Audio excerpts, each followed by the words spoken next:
धृतराष्ट्र पर चौथा बनाने वाला है। पांडवों को कुंती को वन से हस्तिनापुर में बुलवाया और विचार किया कि मुझ पर भी चौथा बनाने वाला है, हमारे भी 100 बेटा हो गए। और प्यारे ये समझदार पिता की पहचान होती है, ये समझदार पिता की पहचान होती है। घर में अगर बेटे बराबर के हो गए तो पिता को ये सोचना चाहिए कि मेरी आंखें बंद होने से पहले मैं अपने बच्चों का बंटवारा कर दूं। ऐसा ना हो कि मेरी आंखें बंद होने के बाद भी लड़के आपस में लड़े झगड़े मरे नहीं। ऐसे ही धृतराष्ट्र ने सोच करके अपने बच्चों का बंटवारा किया।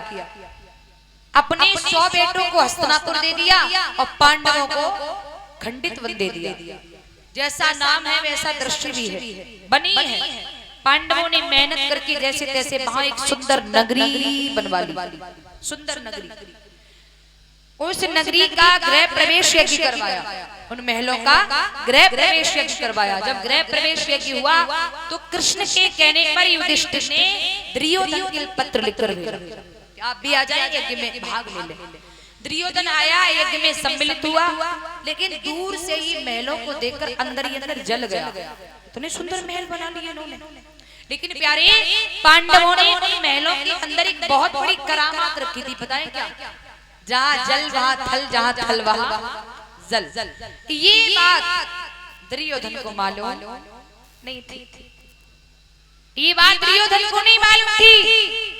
गृह प्रवेश यज्ञ हुआ, दुर्योधन ने सोचा ऐसा तो नहीं है, बाहर ही डेकोरेशन कर दियो, बाहर ही सुंदरता कर दियो, अंदर कुछ न हो, चलो अंदर घुस के देखता हूँ। और जैसे ही दुर्योधन अंदर घुसा प्यारे, जिधर जल दिखाई दे रहा है उधर तो थल है, और जिधर थल है उधर जल है। अब प्यारे जिधर जल दिखाई दिया उधर से हटकर जिधर थल दिखाई दे रहा है दुर्योधन उधर चला। इधर द्रौपदी अट्टा पर खड़ी घूम रही है, टहल रही है। और जैसे दुर्योधन अंदर चला और प्यारे जिधर थल दिखाई दे रहा है उधर बड़ा कैसे जल में पैर फिसला गिर गया। और जैसे ही गिरा तो पांचाली खट्टा मार के हंसी, ताली बजा के बोली, आज मालूम पड़ेगी जेठ जी अंधन के तो अंधे ही होते हैं। प्यारे बोली द्रौपदी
अंधों के अंधे होते हैं।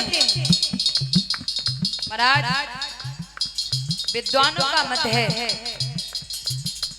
स्त्री के होठों पर अमृत और जिह्वा में जहर होता है। स्त्री के होठों पर अमृत और जिह्वा में जहर होता है। सत्यमपि भाषेत परिपीड़ा कर्मच।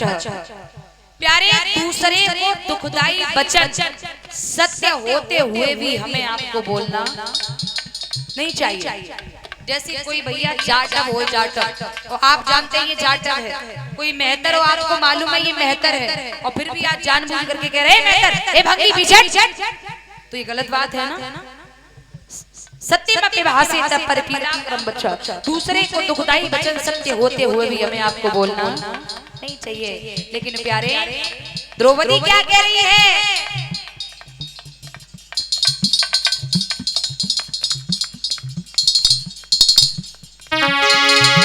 अंधन के अंधे ही होते हैं। ये बात दुर्योधन ने सुनी तो दुर्योधन बोला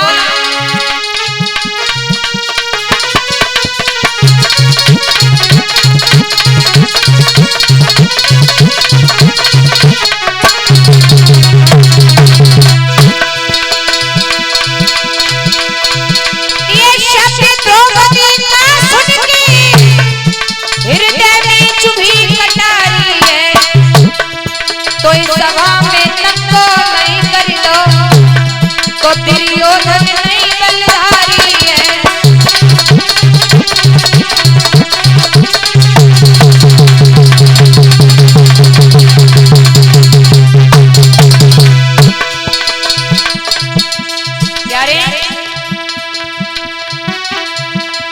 समय पे दुर्जन संग समय सत्संग करावे और समय बढ़ावे रोग समय धनवान बनावे।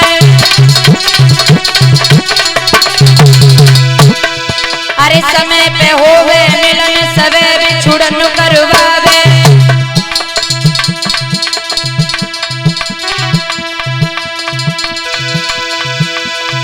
और समय करावे समय सबे करावे संग सबे सत्य संग करावे।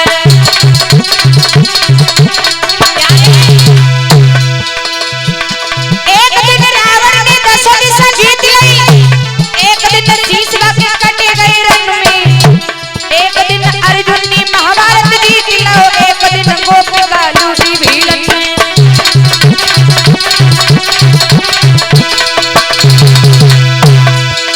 समय समय की बात समय को परखत ज्ञानी और समय पे निकलती धूप समय पे बरसत पानी।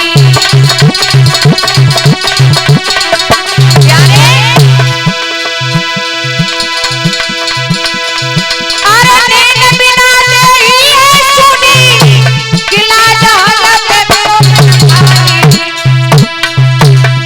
अरे बालू के महल रुकी कब हुआ बिना करे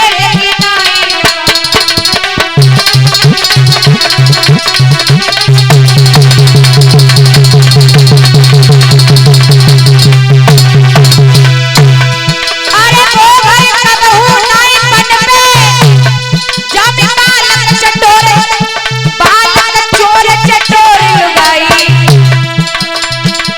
बेरी नीच महापापी जो झूठी बात पे देत गवाही। प्यारे विपत्तियां सबको आई सतावेगी चाहिए घड़ी को आवे। विपत्तियां सबको आई सतावेगी चाहिए घड़ी को आवे।